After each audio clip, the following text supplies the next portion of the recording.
the latest from Terry Knight and the Dreams. Now, for all of you out there who are just coming out of comas, they'll be kicking off their cross-country Dreamland tour this very night, right here in the Mile High City, baby. Now, as promised, here's Terry Knight and Remember Me. Remember me, I long to be your favorite memory. Remember me, and all the time. You're kidding. That's incredible. Uh-huh. Hang on, I'll see what she says. All 3 shows in L.A. are sold out. Sam Eagle thinks if we had a show up front, he can sell it out too. What do you say? Do whatever you want. Sam. Yeah, she's all for it. Okay. I'll fax you an amended contract. Uh-huh. No, thank you. Yeah, see you next month. Sam says brick a leg. Come on, Terry. It's okay. Remember the last tour? Oh, you were so nervous.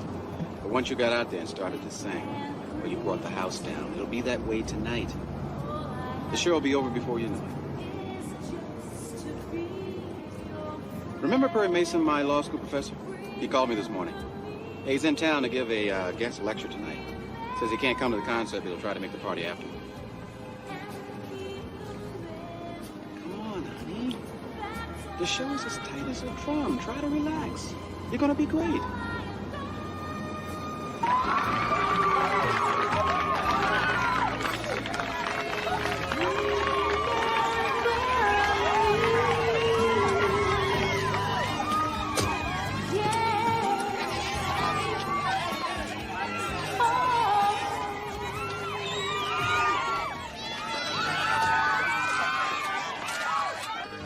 Check. Test 1, 2. Test 1, 2. Up on 1, please. Check. Test.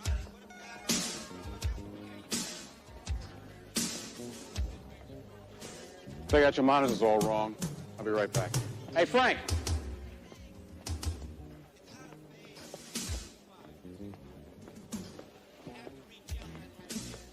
Terry, hi. How you doing? Sean, I thought you were in London. I just flew in. You didn't think I'd miss your opening night, did you? Jack told you, didn't he? Told me what? That I'm changing labels. You flew in just to beg me to stay with Pacifica. Terry, we go back too many years. I don't deserve that. Yeah, you do.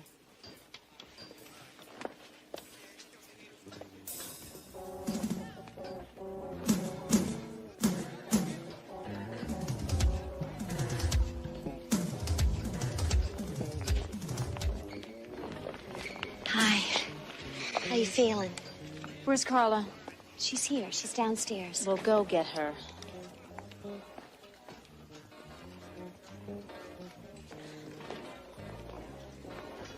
What are you doing? This mic keeps shorting out. Well, what do we need stand mics for? To record the show? Well, who told you to record the show? You did. When? Last month. You said you thought it was time for you to do a live album. That is a lie, and you know it. What is the matter, Andy? Business a little slow lately? You running behind in your BMW payments? Terry. Or were you just desperate for an excuse to see me again? Pull these mics and get out of here. Give me a check on 4 through 6 on 9. Okay? Sorry to keep you waiting. Let's get this over with.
give one stop! Right now, everyone just stop! This spotlight is blinding me. I can't hear myself sing, and what I can hear sounds like Ted Mack's amateur hour. Terry, take it easy. We'll get everything adjusted and we'll just take it from the top. Like hell we will. All right, move that light. Come on, guys. Adjust these monitors the way they should be. Come on, move it.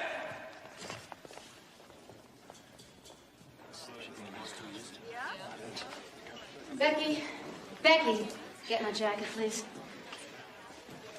Becky! What the hell is he doing here? He says you invited him. Why the hell would I want my ex-husband here? Get my jacket and hurry up. They're fixing everything. It's going to sound great this time. Come on, let's go back. Forget it. Terry, it's just a sound check. The sooner you go back in there, the sooner it'll be over. What are you doing? Blowing this 2-bit pop stand. Look, let's go into your dressing room. You can tell me what's wrong, okay? Would you stop treating me like a child? Well, stop acting like one. You're getting pretty good at bossing people around, aren't you, Jack? You like getting whatever you want from whomever you like, don't you? Stop it, Terry. You know how many people would pay attention to you if it wasn't for me, Jack? No one. Zip. You'd be nothing without me. This isn't the time or place. Now you get it together. We got a show to put on here. Back off! You and all these other parasites put the show on. Me, I am gone. Oh, come on. Jack. She says she's not doing the show. It's just nerves. What? Don't worry about it. I'll take care of it. Jack, you know where she went? Probably the apartment. I'll have her back within an hour. Hey, maybe somebody Get else. out of my way.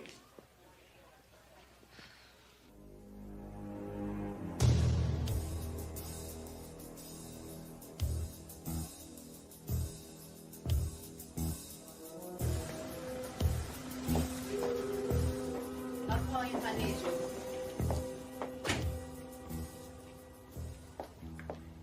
Hello, Miss Knight. If my husband comes in, don't let him in.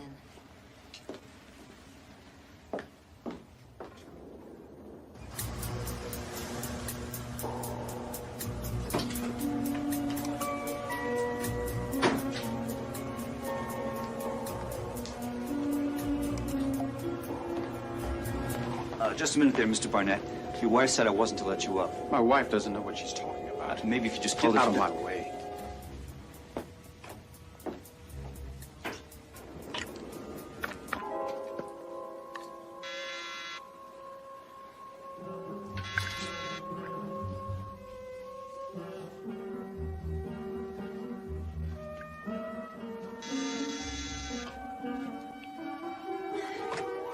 Yes. Sorry, Miss Knight. Your husband's on his way up. I told you to stop him.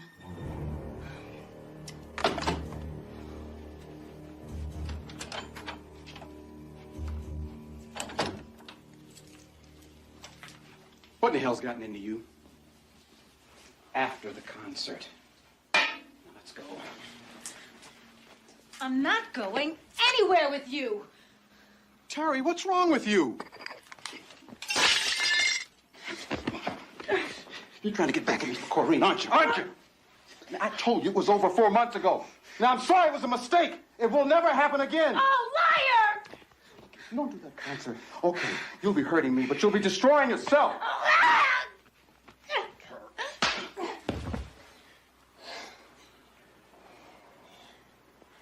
I'm bleeding. Oh, I'm sorry. I really am.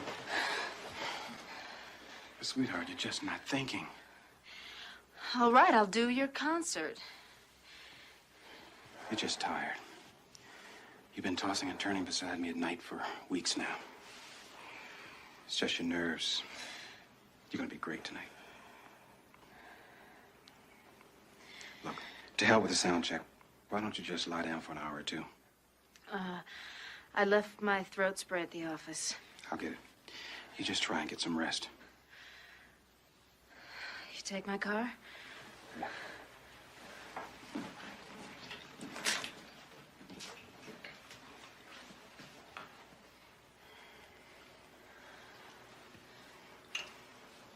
I love you.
Remember me.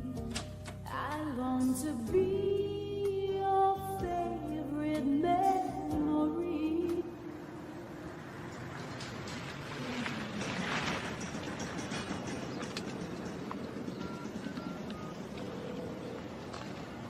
Emergency assistance. Yeah, listen, I live in an apartment at 1793 Terrace Drive, and there's a real bad fight going on upstairs in the penthouse. I think you better send the police or something. What do you mean a fight? Hey, all I know is a man and a woman are yelling at each other. There's a lot of banging and scuffling going on. 1793 Terrace Drive?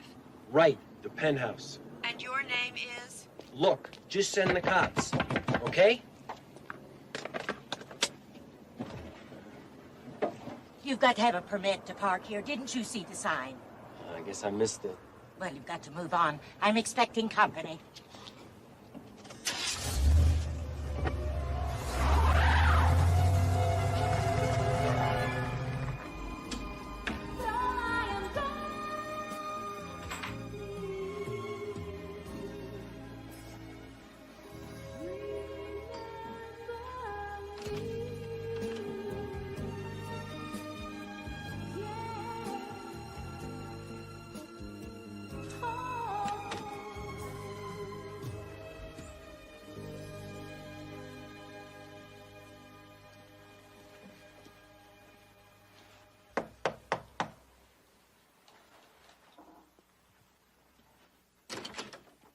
We got a call that there was some kind of disturbance up here. Well, my wife and I had a rather loud argument, I'm afraid, but it's over now. Oh, where is she? My wife, she's taking a nap. I'm afraid we're going to have to wake her up. Look, my wife has a concert tonight. She needs her rest. As soon as we're sure she's okay, we'll be on our way. I don't want her disturbed. Ma'am? Ma'am?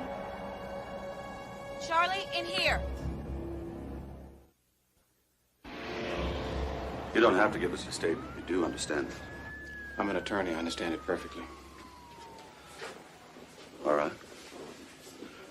Then tell us about the fight you had with your wife. She was about to go on tour, starting with a concert here at the auditorium. She was going to have to go out there and sing in front of practically everyone she'd known since she was born. She was terrified. He was her husband. He should have understood that. Instead, he gets into a fight with her, and right there in the green room, it was awful. Did he hit her? No, but he grabbed her and shook her real hard. And then she said she wasn't going to do the concert and just turned around and left. I went to our penthouse thinking I could calm her down, talk some sense into her. But all she wanted to do was fight. She started throwing things, clawing at me. That what happened to your face and hands? She was out of control. Finally, I slapped her. How many times? Just once. She settled down and the fight was over. Thank you very much, Mr. Leo. Lieutenant. Yo. Preliminary coroner's report indicates she was killed by a single bullet to the head while she was lying down. No powder burns, nothing to indicate suicide. Cold-blooded murder. She was alive when I left to drive to the office. Someone must have come in and killed her while I was gone. Only 2 people entered the building before the police showed up. Ms. Knight and her husband, Mr. Brunette. Anyone leave the building before the police came? Nobody went by the front desk. And a TV camera lets me see every car that goes in and out through the garage. Nobody left. Not even Mr. Barnett? No, sir. I looked in the bedroom when I got back. The drapes were drawn. It looked like she was asleep. Barnett, I'm going to be placing you under arrest for the crime of murder. Before we go any further, I want you to read this gentleman's rights. Lieutenant Brock, that won't be necessary. I'll inform my client of his rights. I'd say you can consider this interview over now with the excuses. All right, Mr. Mason. Just up and let's clear out of here.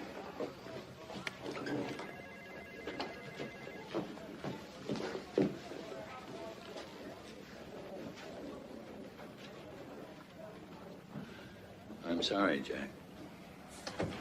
I didn't think you'd get here so soon. Thanks for coming. I got the word. I came right away. It's a good thing, too. Of all people, you should know better than to make a statement without counsel. I just wasn't thinking. Doesn't look good, Perry. Last time I saw you and Terry, you both seemed very happy. She changed. Started picking fights. Arguing about the most inconsequential things. Acting distracted. Remote. Was your marriage in trouble? About 6 months ago, I was indiscreet. A woman I met in New York. It was a short, stupid affair, which I regretted immediately. Felt so bad about it, I told Terry. How did she take it? She was pretty angry at first, but she said she forgave me, and I thought that was that.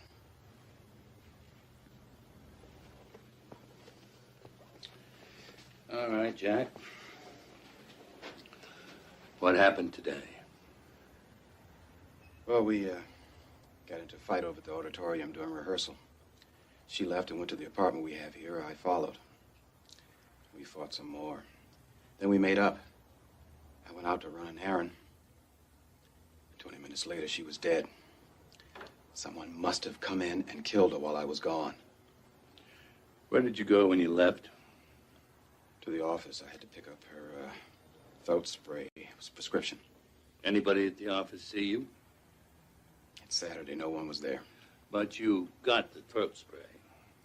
No, unfortunately, I couldn't find it. The DA is going to contend you never went anywhere. I know. Perry, I loved her. I didn't kill her. I know you would never ask, but it's important to me that you know that. Jack, I didn't have to ask. But thank you for telling me. I'll try to get you arraigned first thing in the morning. I take it bail won't be a problem. No. All right. Let's get to work.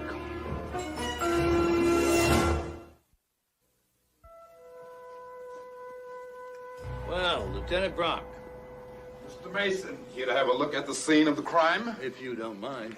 Mind? I'll even give you the guided tour. Make my day.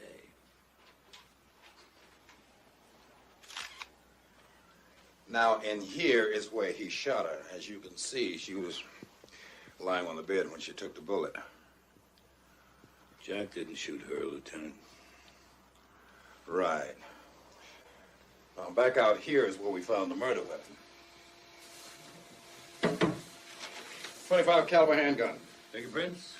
Just know that the registered owner, Mr. Jack Barnett. Now, over here is where she threw the ashtray at him. Must have been some fight they had. Looking for Perry Mason? Here, Ken. Mr. Malansky. Lieutenant? I talked to everyone who lives in the apartments below this one. Nobody heard any fighting, and nobody called 911. You mean nobody will admit they called 911? It happens all the time. Nobody wants to get involved. Let's go, Ken. That 911 call, could you have a tape of that delivered to us soon? Yeah, listen, I live in an apartment at 1793 Terrace Drive, and there's a real bad fight going on upstairs in the penthouse. I think you better send the police or something. What do you mean a fight? Hey, all I know is a man and a woman are yelling at each other. There's a lot of... Did you hear that? Go back a little. I think you better send the police or something. What do you mean a fight? Hey, That's it. all I know is a man Hear that and a horn? woman are yelling at each That's a car horn, Perry. A very loud car horn. The fight this caller says he overheard took place in a penthouse on the 24th floor. So if he heard the fight from, let's say, the 20th floor and he made the phone call from there, that horn is still awfully loud. Hey, all I know is a man and a woman are yelling at each other. There's a lot of banging and scuffling going on. 1793 Terrace Drive? Right, the penthouse. And your name is? Look, just send the cops. Maybe the caller was using a cordless phone. Maybe it was a car phone. Maybe he wasn't in the apartment building at all. In that case, the person we just heard could have been the killer, calling the police to make sure you got blamed for the murder. You're saying, he watched me leave, went up, killed Terry, and then went back outside and called the police when he saw me come home? Well, since you drove, he had to position himself where he could see the entrance to the garage. So there's a chance somebody might have seen him. I'll get right on it. Jack, who knew that you and Terry were going to the apartment that afternoon? Everybody who overheard the fight we had backstage. Roadies, stagehands, the backup group. Specific names? You're kidding. We could be here all day. Wait. That's not true. That apartment was our Denver hideaway. Very few people knew about that. Which means that even though everybody heard me say where I was going, only a handful of people would have known where it actually was. Jack. Right. Specific names. Let's see, there was Carla Peters. She's one of the members of the backup group. She's been there, I think. And Sean Lassiter. He's the president of Pacifica Records. And Joe Dillon, Terry's peach of an ex-husband. I think they were both there. And Andy Sachs. He produced most of Terry's records. And, of course, Terry's personal assistant, Becky DeLeo. She's been there hundreds of times. Good. We'll start with them.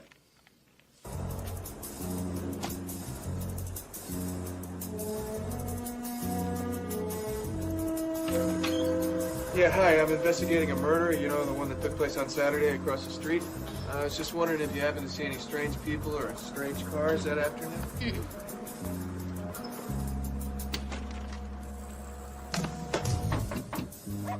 I'm investigating a murder that took place over there in that apartment building on Saturday.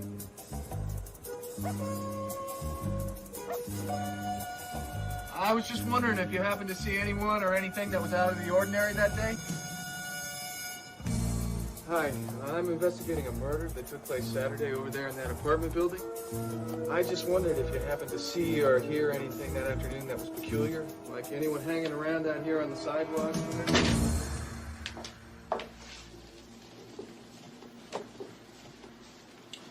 Hello, Becky. Remember me? Vaguely? We met in New York about 4 years ago, briefly. I was his friend then, but now I'm also Jack's attorney.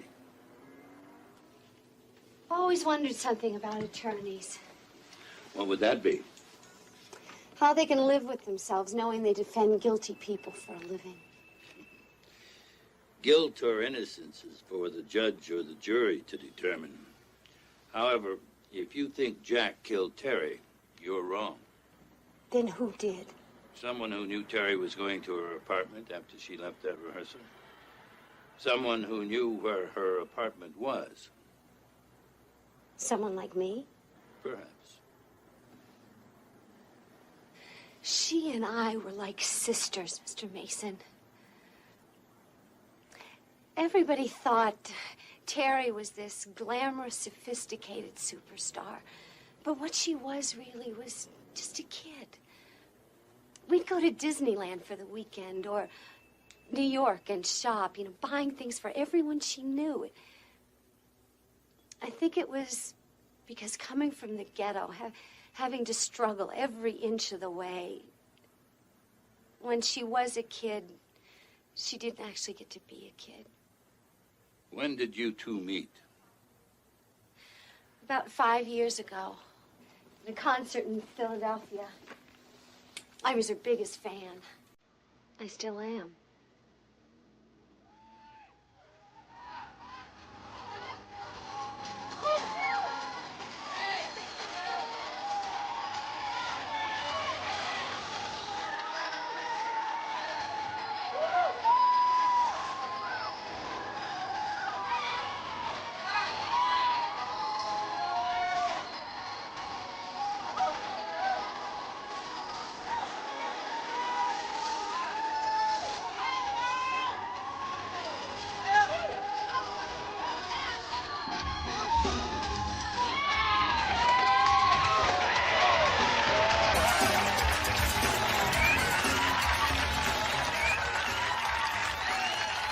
I've never known anyone so genuinely kind and giving.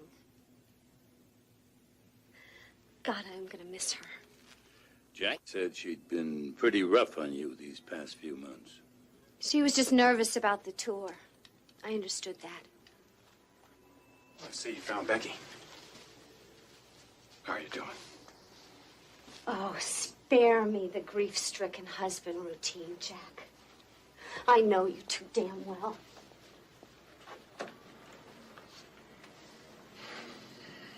We've known each other for years. I can't believe she would think I had something to do with Terry's death. Maybe she doesn't. What do you mean? It's going to be interesting to find out from Terry's will the amount of her estate and to whom she left it. Anyhow, I was wondering if you saw anything or anyone out of the ordinary that day. You know, as a matter of fact, my aunt had a run-in with someone kind of strange that day. What do you mean? Well, around 4 or 4:30, she saw this guy parked out front, just sitting there talking on the phone in his car. She said she finally had to go out and tell him to move. Well, can I talk to your aunt? Well, she's out of town. She won't be back till tomorrow. Oh, I guess I'll come back then. Thanks a lot. Sure?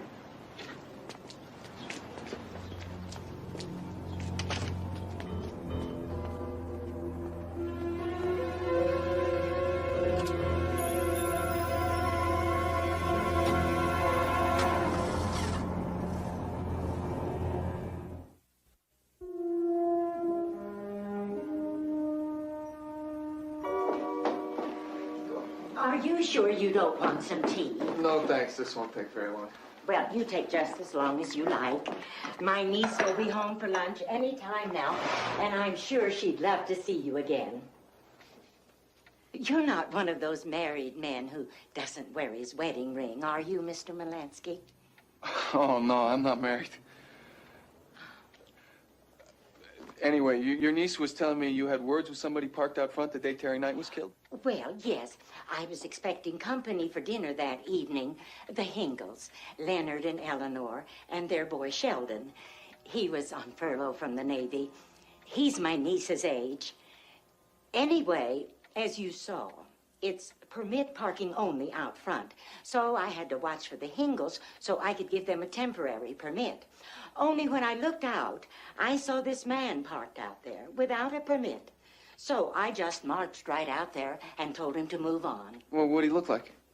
Well, like a construction worker or something.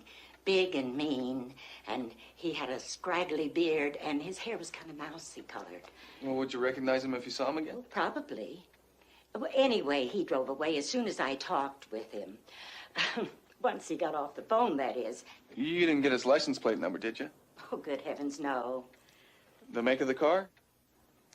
It was dark blue, dirty and banged up. I remember that. It just looked awful. Oh, yes. And it had all these stickers in the back window that said, Dorothy and the Tin Men. Who are Dorothy and the Tin Men? Well, that's just what I asked my niece when I went inside with the Hingles, and she said it was a local rock band with a girl who sings in her underwear. Sheldon didn't know that. He really wasn't very with it. Lassiter, I'm Perry Mason. Yes, of course. Please. I appreciate your seeing me. I could tell you're a busy man. Just going through the motions, really. Terry's death came as a horrible shock. Please, sit down. What can I do for you? This picture.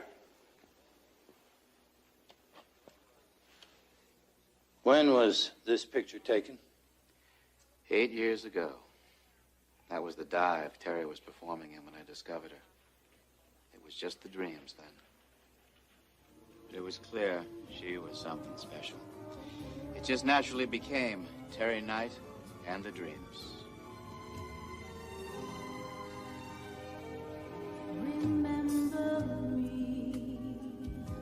Remember me. I long to be your favorite memory. Remember me and all the times we shared, loved and cared.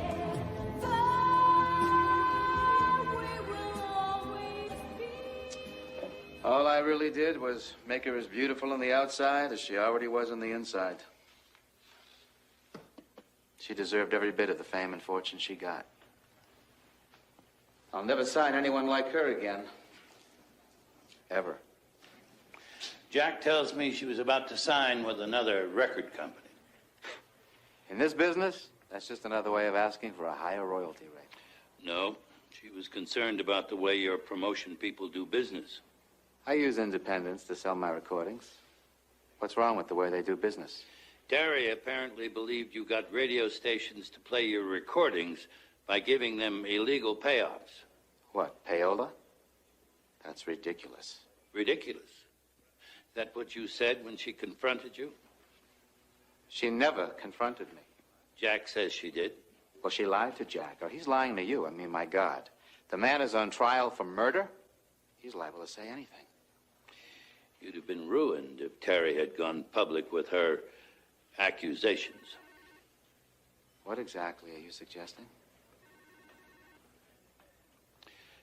I understand you had a set of pen and ink drawings custom made for her apartment here in Denver. So what? It was a gift. So, you'd been to her apartment? Yes. Look, before you start trying to tie me into the Kennedy assassination or something, let me tell you this. I made Terry Knight, and she knew it. Now, she may have thrown a tantrum or two recently, but that was just nerves. She would never have done anything to hurt me or anybody. That just wasn't her style. Seems to me her style changed. Thank you, Mr. Lassiter. I'll be in touch.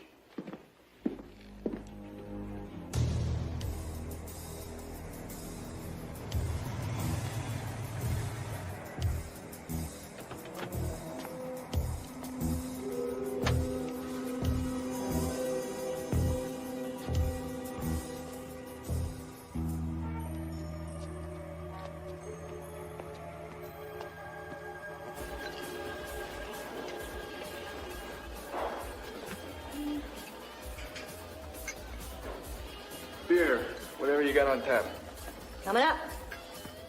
There's a car out front, dark blue, got plenty of dents in it. The owner around? Why? I just hit it. Another dent. Harry'll be thrilled. He's probably in the back somewhere, trying to get somebody to listen to that damn demo tape of his. You know, would-be songwriter. Well, we better get this over with. What's this guy Harry look like? Big guy, sandy brown hair, wears a suit coat over a work shirt. Real class. Try the dressing room backstage. It's right up those stairs. Thanks. Harry? Harry?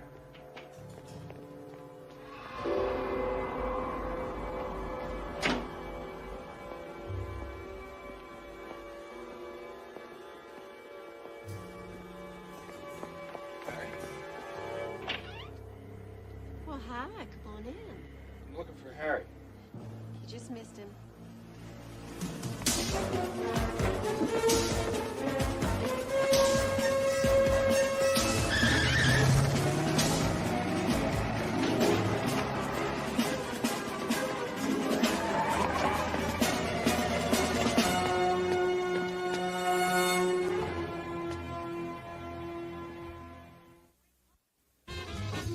Let's bring that bass level up just a touch. That's good. That's good. Now bury the center just a little bit. Yeah. Who the hell is that? Hey, can I help you? My name's Mason. Sorry, I forgot you're coming. I'll be right in. Keep working. How's Jack doing?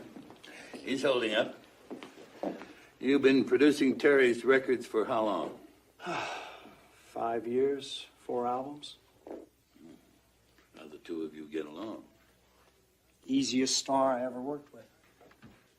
So the argument you had with her the afternoon she was murdered was a fluke. Just a misunderstanding, that's all. I had a long talk yesterday with Terry's driver. So? So, that wasn't the first misunderstanding, was it? We had an affair, if that's what you're talking about. Didn't your wife divorce you because of that affair? Wasn't there a substantial property settlement? Just about bankrupted me. And then Terry walked out on you. She never said so, but I think she took up with me just to get even with Jack for messing around on her. Her heart was never really in our relationship. I knew it, but I couldn't help myself. I thought maybe if I loved her enough, in time, she would love me back. One day, she just refused to see me again. That was it. How did that make you feel? Like killing myself. But if you're trying to say that maybe I killed her instead, you have no idea how much I loved her. I should have known she'd never leave Jack. Remember me and keep the memories. That's all I can be. Though I am gone, please remember me.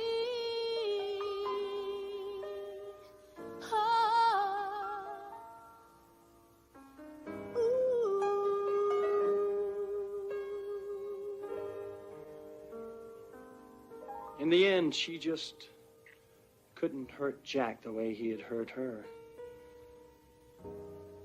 She was the only truly decent human being I've ever known. But she destroyed your life. Yeah. Everything but my music.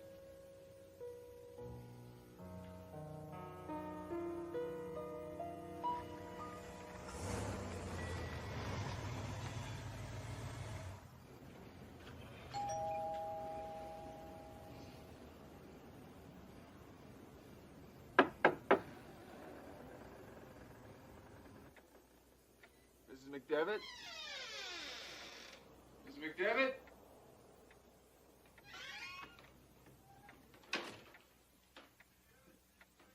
Mrs. McDevitt, it's Ken Molansky.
Brock, I'm telling you, it's the same guy.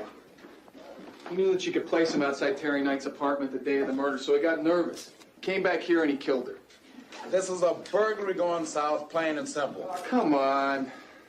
Some guy breaks in, he's thinking nobody's home, starts trashing the place. She sneaks up on him, he clobbers her, she winds up dead. I think that someone killed her, then trashed the place to make it look like a burglary.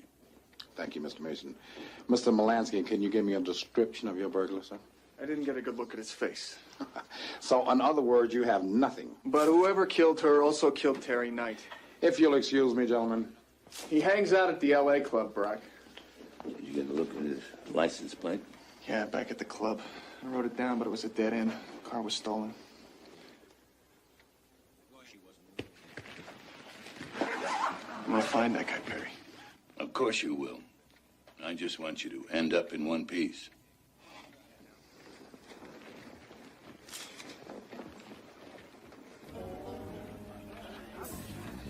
Well, you're turning into a regular. Love soda. Love soda. Yeah. So what did Harry say about his car? Actually, we wound up talking mostly about music. Yeah? You in the business? Yeah. I'm an A&R man from Pacifica Records.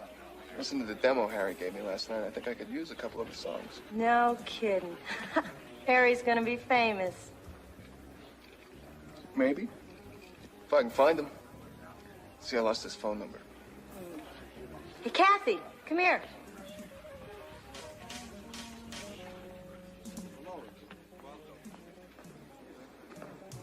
This guy's a big honcho at Pacific Records. Wants Harry to write some songs for him. Hey, well, actually, I just want to talk to him. You're Kathy? Kathy Redding. Hi. Harry's a friend of mine.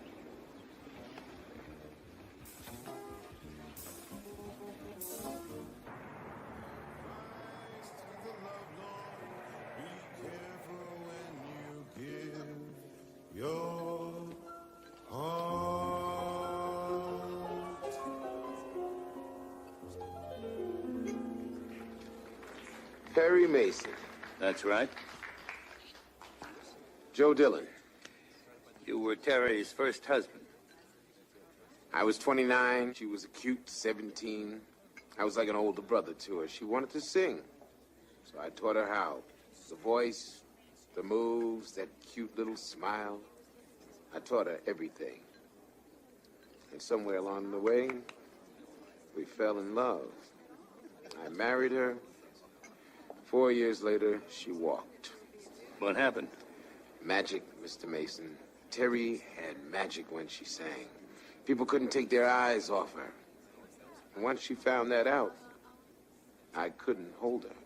Several of the people who were backstage at the auditorium the afternoon she was murdered told me you were there and that you were very upset with her.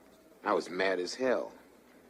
3 weeks before, Terry had called me and said, "Hey, why don't you be my guest at the concert?" I said, "Great." I get to the door, there's no pass, my name's not on the guest list, and everybody backstage is treating me like dirt, even her. I felt like a complete fool. So, you were on speaking terms? Yeah, we kept in touch. I even went to her and Jack's wedding. Hey, why not? She's singing to 30,000 people at the auditorium. I'm singing feelings in some dive to a bunch of stiffs. You forgive and forget. I forgave. She forgot. And she wouldn't have amounted to a hill of beans if it hadn't been for you. Is that what you think? I know so. Not only did I teach her how to sing, I taught her how to use that body of hers to make people listen.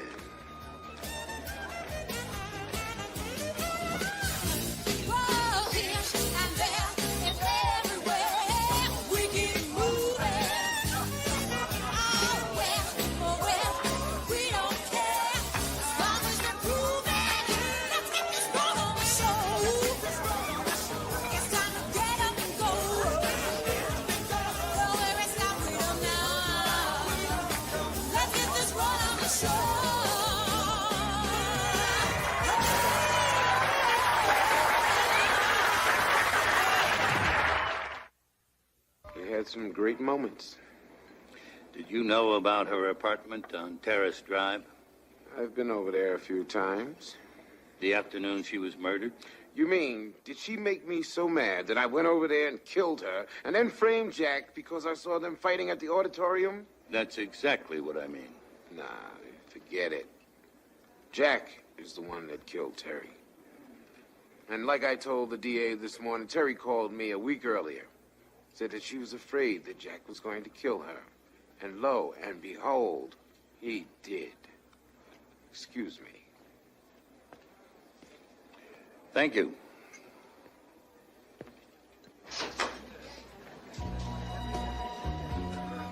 I'll have a cup of clam chowder and a dinner salad with blue cheese. Then I'll have the lamb chops, you know, with the broccoli, and a side of fries and a vanilla milkshake. I missed lunch. Number 4 cheeseburger and some fries, please. Where do you put it? I expend a lot of energy on stage. I'm a singer. Ah. Actually, I think I expend more energy off stage worrying about making a fool of myself. So, Harry's a friend of yours? Yeah, more or less. He likes my voice, and he wants me to sing a couple of his songs on his next album. That's terrific. So what's really terrific is that he wants me to quit my job and go to Vegas with us. He can get me work there. And in L.A., too. Sure he's got connections in the business? He's got you, right? Right. Which brings us to what I wanted to talk about. See, I listened to Harry's demo the other day, and I think I can use some of his stuff. He's really talented, isn't he? Oh, yeah. But the problem is, and you're going to think I'm a flake here, he gave me his phone number and address, and I lost them. You know what they are? No, I don't. I'm sorry, I never call him. He's always just hanging out at the club. You know his last name? Corcoran. Harry Corcoran. Actually, he'll probably be down at the club tonight. I'll be singing a whole set by myself. First time ever. You'll be great. Why don't you come too? Please? Okay.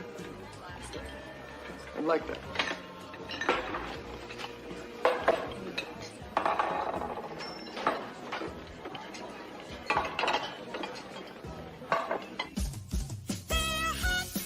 Show all you've got in Slim's panty slacks. They're hot. That was good for me. What about you, CJ? Let me guess. Perry Mason. I won't take long.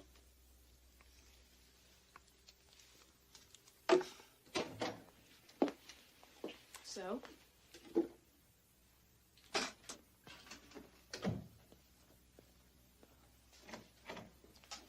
What do you want? When and how did you, Terry, and Janice start singing together?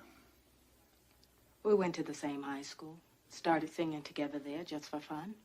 Drifted apart after graduation. Didn't even know Terry had gotten married till I ran into her after a divorce. She was a mess. Joe had been awful to her. He was so jealous of her he couldn't see straight. Anyway, the three of us started getting together and singing again. Terry had changed. She was much better. And pretty soon we realized we had something. And we became the Dreams. Easy to love. I'm trying to be done. Easy to love. I know we can make it. Easy to love. So why don't you take it? Easy to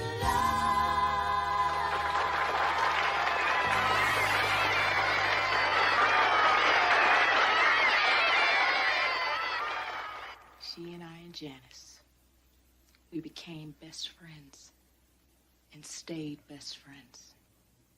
Until Terry decided to take over the spotlight, you mean? She says Sean Lasseter thought the group would be more commercial if it had a lead and two backups. So we became Terry Knight and the Dreams. Did that make you angry? What do you think? Just what are you getting at? Rumor has it she wanted to fire you. I don't listen to rumors. What about opinions? I'm of the opinion that that someone close to Terry may have arranged her murder. Just what the hell are you saying? That I had something to do with Terry's death? You started out as equals. You wanted to go back to being equals, didn't you? But she did not. Do something for me, okay, Mr. Mason? Go to hell.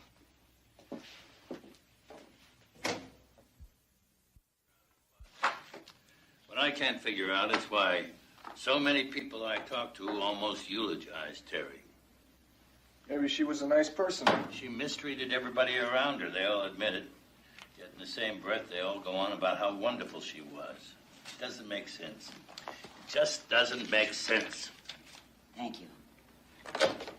Well, I checked every songwriter's organization, and not one of them has even heard of Harry Corcoran.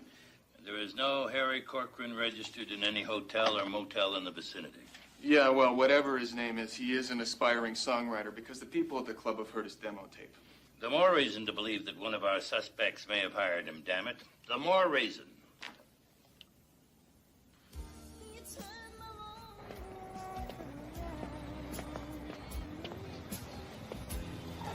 I'm no more lost but found. 'Cause you made me feel so good. Just like I always knew I could. And since I'm loving every day, I'm gonna want you here to stay.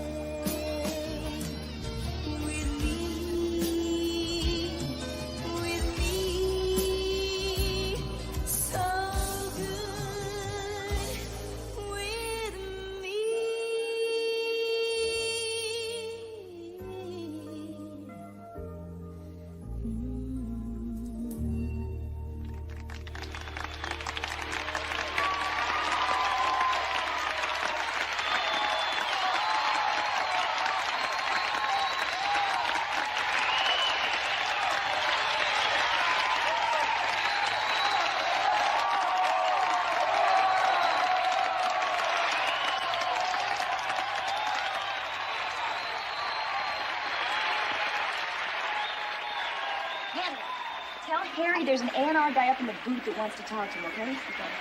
Okay.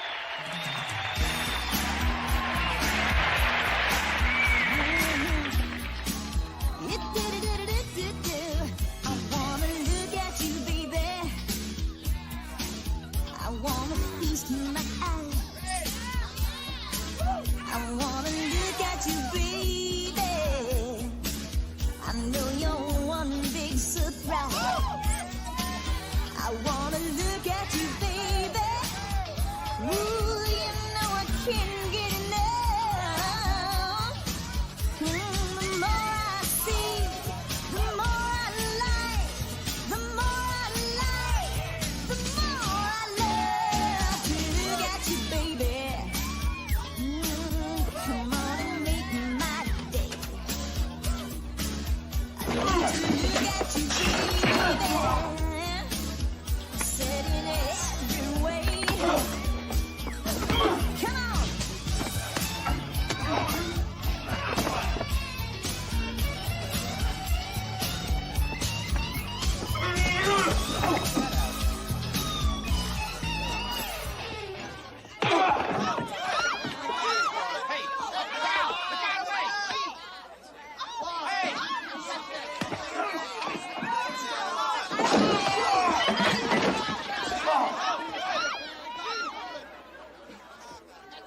Are you okay? What are you guys doing? I don't know. He just attacked me. Oh, right. Like attacking A&R men is something that Harry does every day. Okay. The truth is, I work for the defense on a case that Harry's involved with. I need to talk to him. So, you weren't interested in me or my music? It's a murder case, Kathy, and Harry's involved up to his eyeballs. I wouldn't have lied to you unless it's absolutely imperative that I talk to this guy.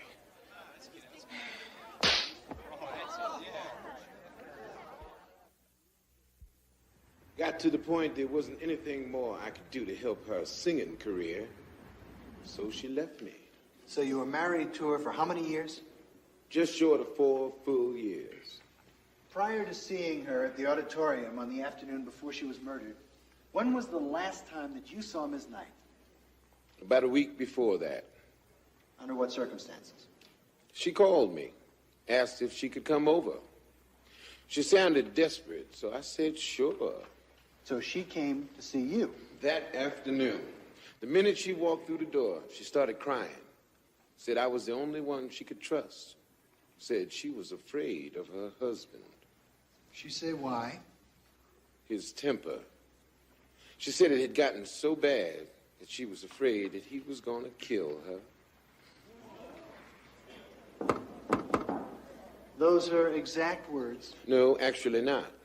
Her exact words were, Joey, I'm scared of him.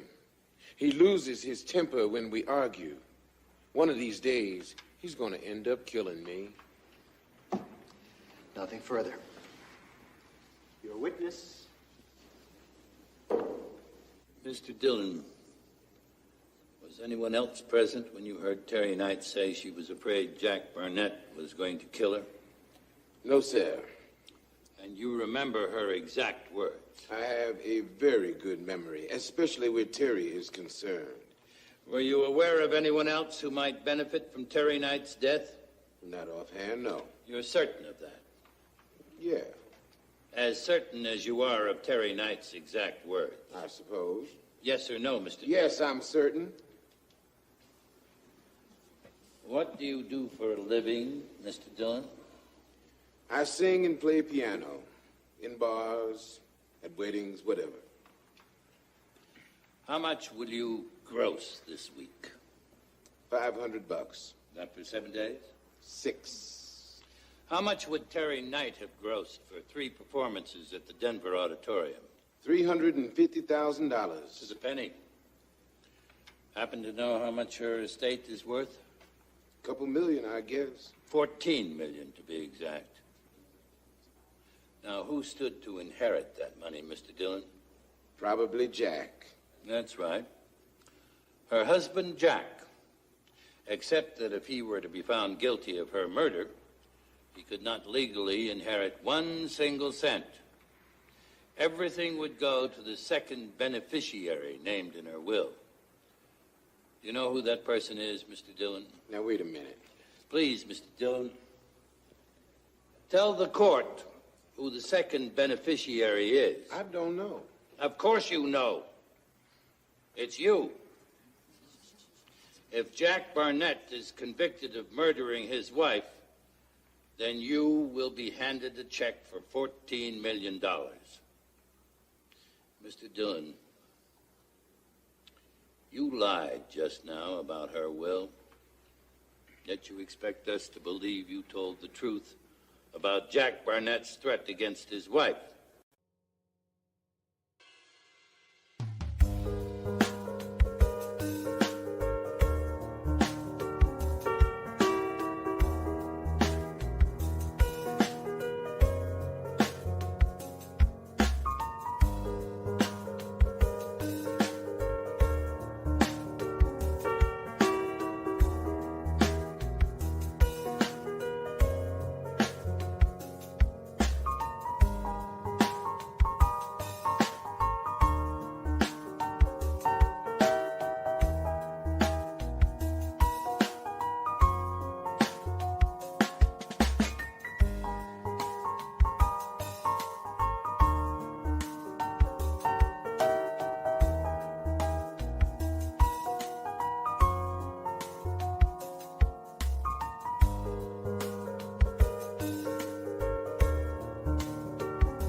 I think if we want the truth, this court will need someone's word other than yours.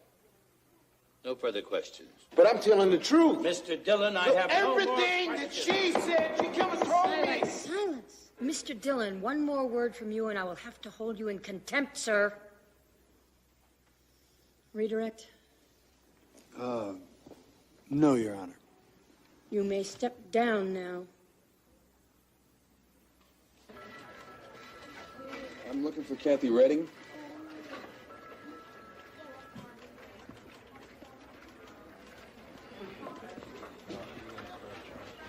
Looks so normal, I almost didn't recognize you. Typist by day, rocker by night, huh? How did you find me? Bartender at the club. Go away. We gotta talk. Oh, great. So now on top of everything else, you're going to make me lose my job. What time do you get off work today? 5:30. 5:30 down in the lobby, okay? Okay. If you don't show up, I'll be back. I said okay.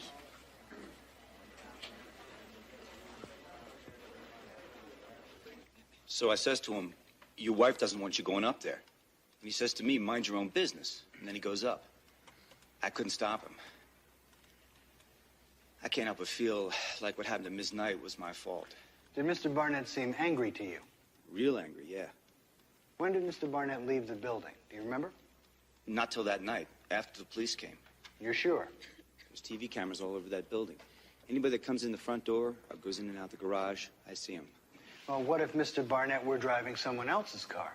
Like Miss Knight's car? Now, I know everybody's car. Hers never left the building either.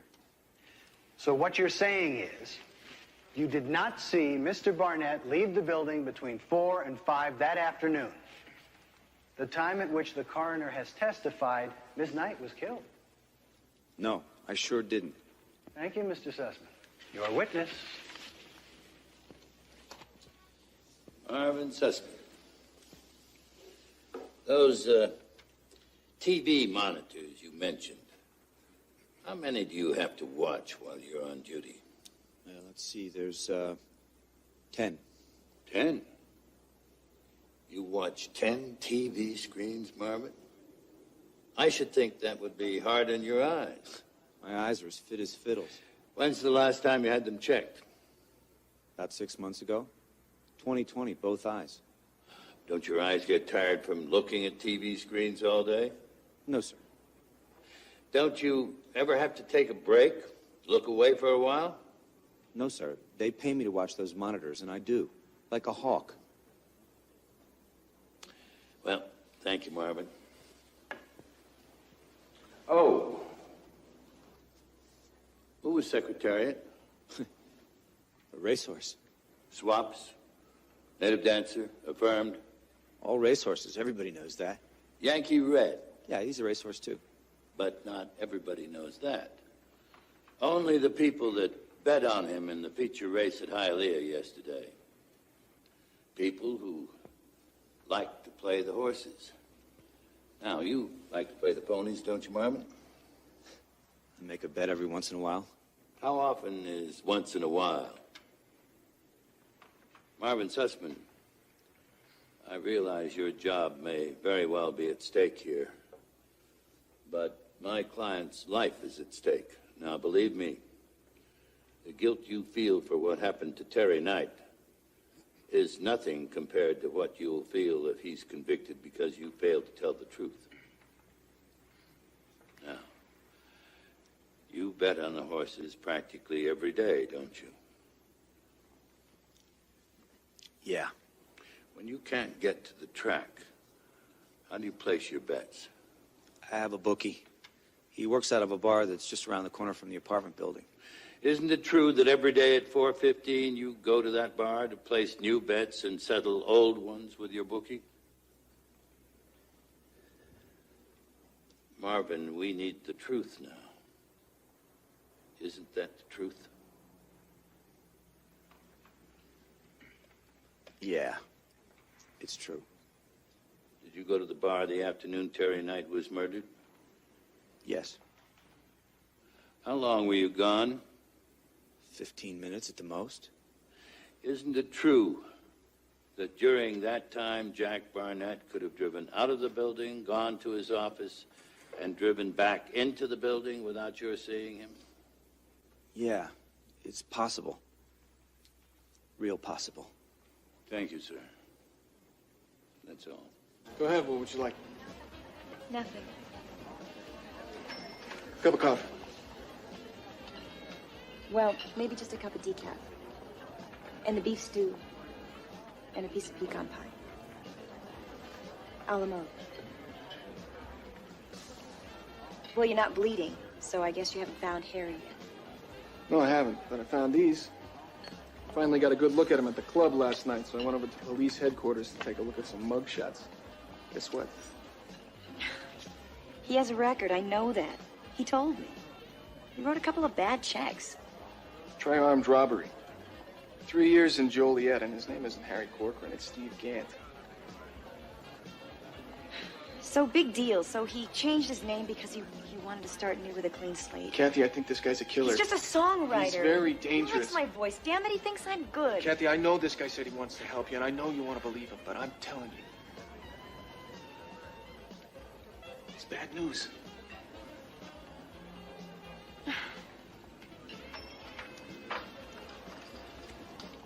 I'm staying at the Marketplace Hotel. Here's my number. Take it.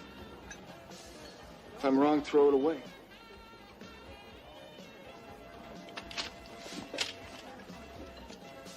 But if I'm right, Kathy, you gotta be careful. Give it to him.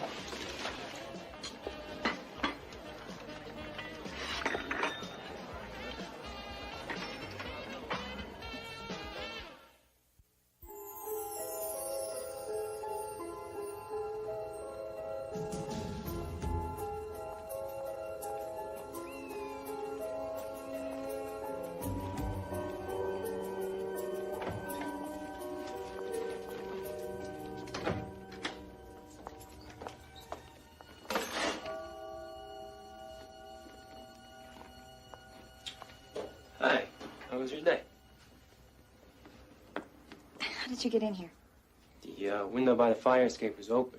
You're lucky it was me and not some psychopath. Excuse me.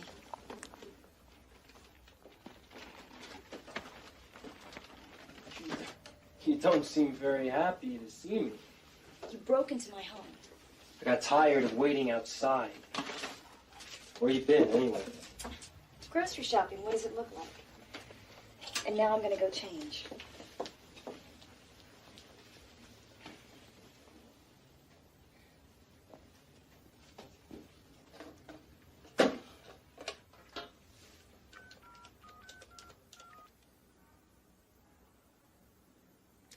I want the money.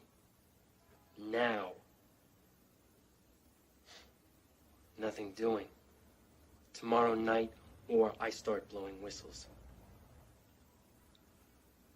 Not there. The auditorium, 7 o'clock. You'd better.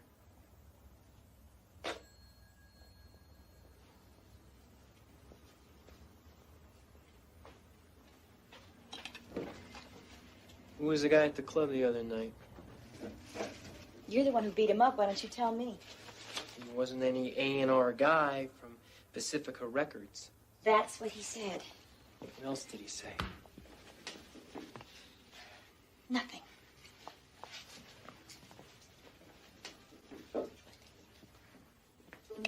Hey, Harry! Harry! I think you're lying. He told me that you had been in prison for armed robbery. Okay? What else? Nothing. You're lying again. No, I'm not. No, I'm not. Harry, come on! He couldn't have known I did time unless he knew my real name. Okay, he told me that too. I forgot, okay? Stay away from that guy, you hear me? You go near him again, and you got a problem with me.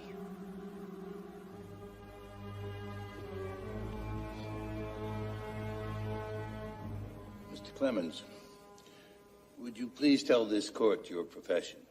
I'm a lawyer. Most of my work is in the field of entertainment. You knew Terry Knight. I drew up the original contract between her, Carla Peters, and Janice White.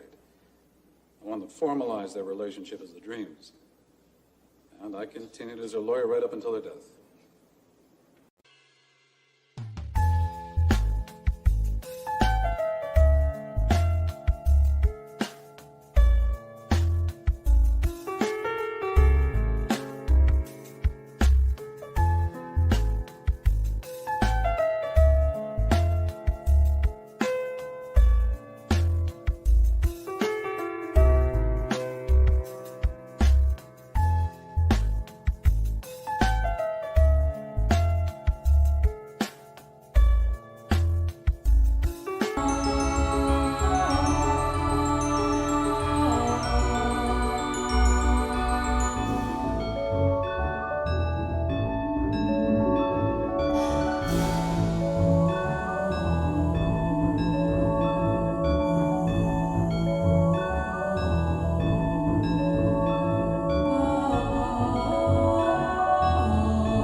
So, you knew Terry Knight from, shall we say, her humble beginnings as a singer?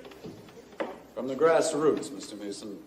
Mr. Clemens, fortune and fame, we know, can sometimes have strange effects on people. After achieving success, entertainers can sometimes become high-strung, demanding, unreasonable. Can they not? Objection. Where is the relevance?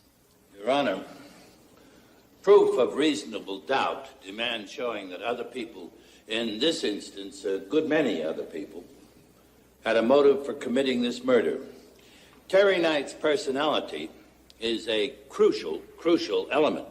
Your Honor, Mr. Mason is trying to put the victim on trial here. Perhaps, but there is some relevancy here. I'm going to overrule. Continue, Mr. Mason. Thank you, Your Honor. What about Terry Knight, Mr. Clemens? Did Terry Knight change too? I honestly thought that she might prove to be the exception to the rule. And for years, Terry was as kind and guileless as the day we met. Then about 6 months ago, well, she became just as imperious as any star I've ever known. Go on. Well, suddenly she was calling me every day, wanting this contract amended because so-and-so had ripped her off, wanting that contract nullified because so-and-so had lied to her. She even wanted to sue Carla Peters, her best friend. Apparently, Carla had talked to someone about cutting a solo album. Terry wanted to sue her for breach of contract. And her producer, Andy Sachs. Well, when he was mixing one of her albums, he accidentally lost a track she'd recorded. She wanted to sue him for negligence. Fortunately, that didn't happen with Mr. Sachs or anyone else. This kind of litigation only serves to provoke people. And in the music business, making enemies of people you have to work with, well, that's something you must avoid. Thank you, Mr. Clemens. Karen, next Thursday night, a whole set to myself. Save my brains out for it. Congratulations. Get out of here, please. Why? Because if Harry sees me with you, there's going to be trouble all over again. Sounds like you've been talking to him. I'm just trying to get on with my life. Would you leave me alone? I was right about leave it, wasn't I? Leave me out of it, Karen. Kathy, I don't want to make trouble for you, believe me. But 2 people are dead, and I'm pretty sure it's because of Harry. The only person that can help me nail him is you.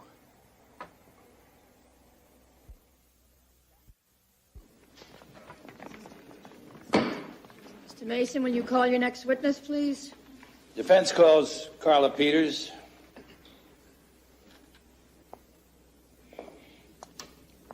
Terry and Carla were friends. What are you doing? Trying to find the truth. Ms. Peters, when you, Janice Wyatt, and Terry Knight started out, it was just the dreams, was it not? That's right. But it ended up being Terry Knight and the dreams. Why? Why wasn't it Carla Peters and the dreams?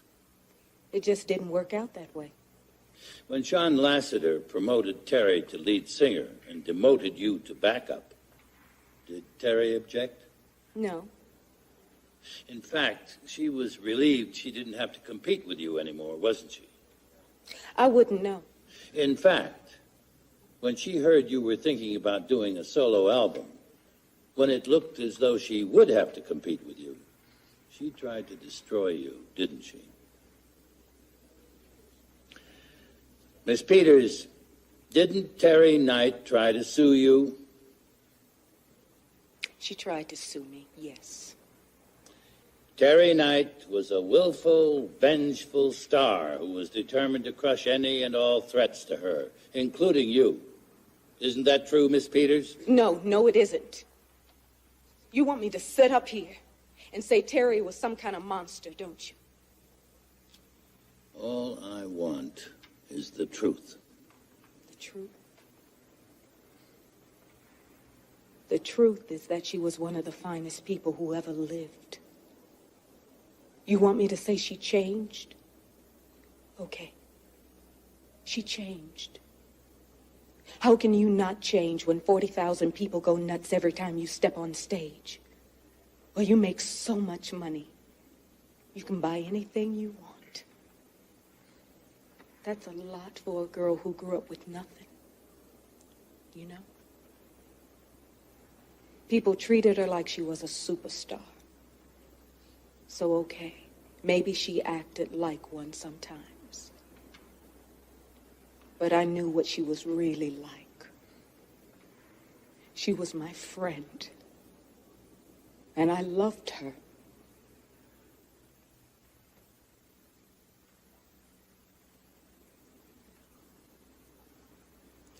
No more questions. State want to cross? No, Your Honor. Witness may step down. Well, you got the truth. Any more brilliant ideas? Think of it this way, Jack. If we hadn't put Carla on the stand, we wouldn't have her truth, and we wouldn't have one less suspect.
Lieutenant Brock decided to join us. I understand you're on your way to pick up a paycheck. Don't understand what you're talking about. In fact, I think I'm being illegally detained here. You're under arrest for trespassing. How's that? And that's all I've got on him, gentlemen. Who's heading for the dressing room? Let's go, Lieutenant.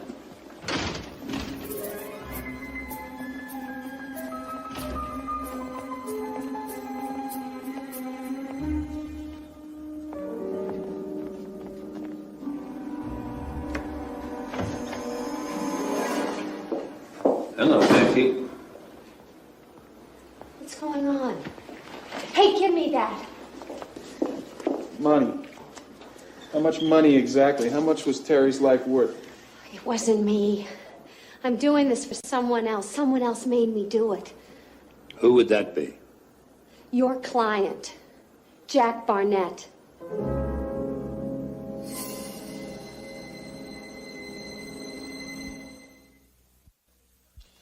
Jack Barnett did not give Becky $50,000 to kill his wife. Well, Becky had to say something. She probably figured that by laying it on Jack, she'd have the greatest effect on Brock. She was right. You think she's the one that hired that man to kill Terry? No. They were like sisters, according to Jack. The idea that she would kill Terry just doesn't make sense. Nothing about this case makes sense. So, what do we do now? Follow the money. Find out whose bank account that $50,000 came from. I gotta get a subpoena. Wait, Ken. Dell, I want you to call Jack and get him over here. And order some coffee. It's going to be a long night. You found any answers? No, just a theory. But it's the only way the fact that nothing makes sense makes sense.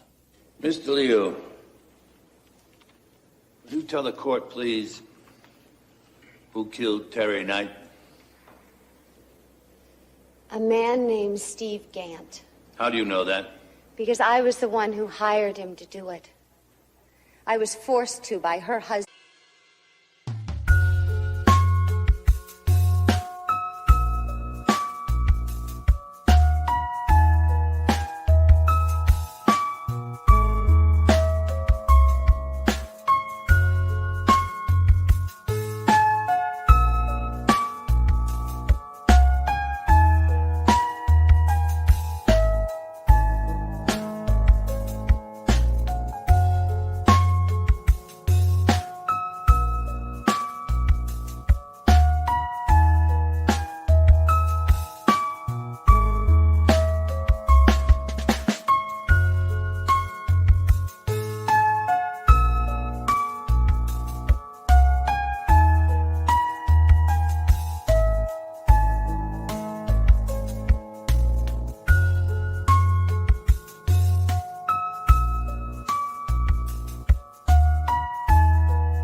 husband, Jack Barnett.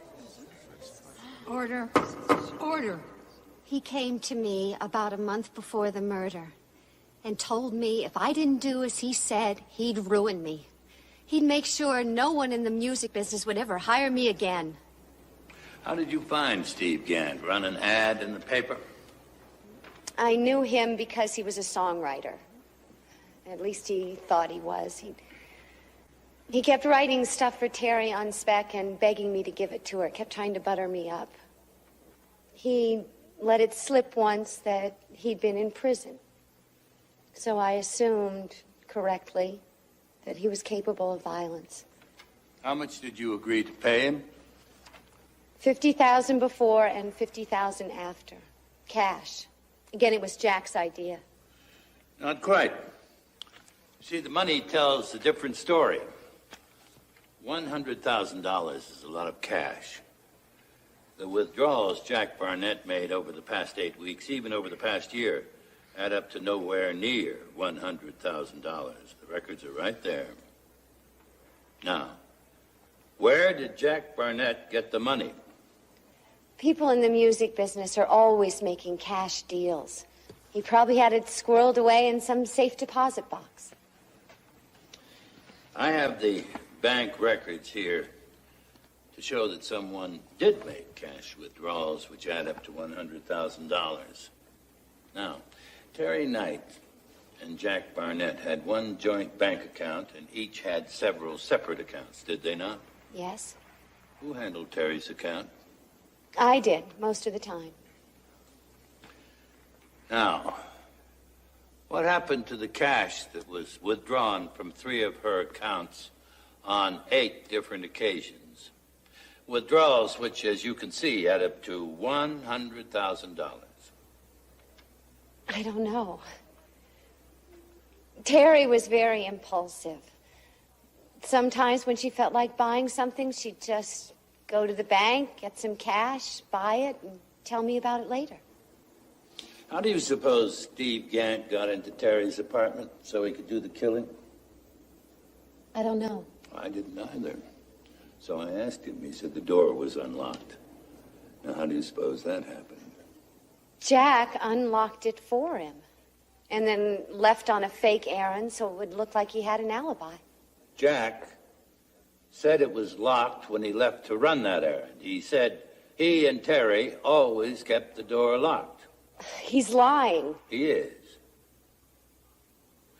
Isn't it possible that someone unlocked it after Jack Barnett left? If you're suggesting it was me, I was at the auditorium. You can ask anybody. No, it wasn't you. It was the only person it could have been. It was Terry Knight herself. Objection! This is all speculation. Overruled. After the liquor, the painkillers, the sleeping tablets, Terry made one great desperate effort to unlock the door so a stranger could end her suffering with a bullet. She wanted to die, didn't she? But she couldn't kill herself. No.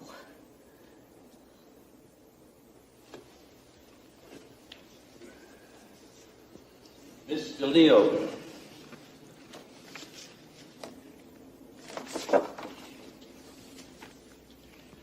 Is it not true that in the 7 months prior to her death, you and Terry Knight made several trips to Sloan Kettering Hospital in New York City? No.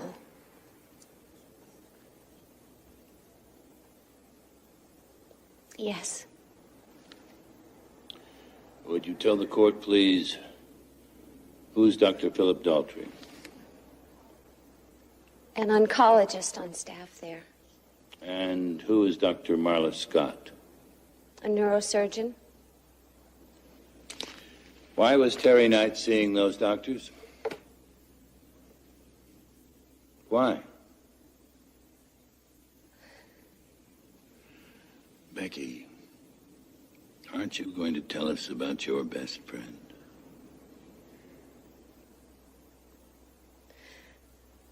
She had a brain tumor. And the doctors told her the tumor was inoperable. Yes. They told her her personality would change and that her behavior would become erratic and that gradually she'd lose control physically until finally it was going to be horrible. So you helped her plan and carry out her own death. I loved her. She wanted people to remember her as she really was, not as this awful thing she was turning into. And she told me if I didn't help her, she'd just keep trying until she found someone who would. Originally, Gant planned it to look like she came upon a burglar and was killed. Why did you change the plan to make it look like premeditated murder? Why did you frame her husband? I hated him. He hurt her so badly, I hated him. I couldn't stand the thought that she had to die all alone while he got to go on living and enjoying everything she'd helped him get. But he loved her, honestly and deeply. Nobody loved her like I did. She was out of her mind with pain. She begged me to help her. She was my friend. What else could I do? Nobody loved her like I did.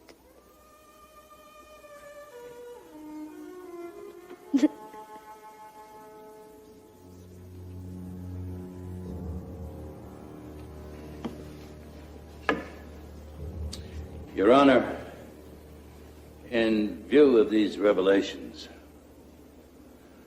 I move that all charges against the defendant be dismissed. Does the state object? No, Your Honor. So ordered. The bailiff will take Mr. Leo into immediate custody. Case dismissed.